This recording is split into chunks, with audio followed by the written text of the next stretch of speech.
दोन महत्त्वाच्या घडामोडी आहेत। निफाडमध्ये दादा गटाचे दिलीप वनकर हे विजयी झालेत। अंधेरी पूर्वमध्ये जिथल्या लढतीकडे सगळ्यांचं लक्ष लागलेलं होतं तिथे शिंदे गटाचे मुरजी पटेल विजयी झालेत। पोटनिवडणूक सगळ्यांनाच आठवत असेल, त्यामुळे आता अंधेरी पूर्वमध्ये ऋतुजा लटके पराभूत झाले आहेत। भाजपमधनं शिंदे गटात येत मुरजी पटेल यांनी ही निवडणूक लढवलेली होती।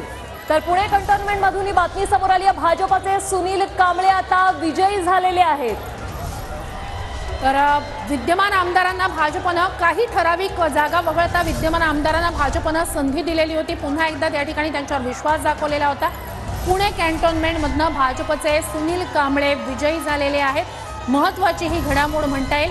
पुणे कॅन्टोन्मेंट मधनं भाजपचे सुनील कांबळे विजयी झालेले आहेत। कसब्यातल्या कसबा मतदारसंघात नेमकं काय होतं याकडे लक्ष असेल।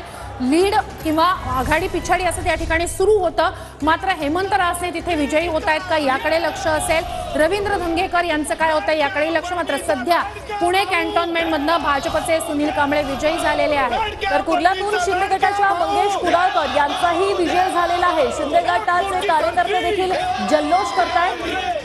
तर मानपूर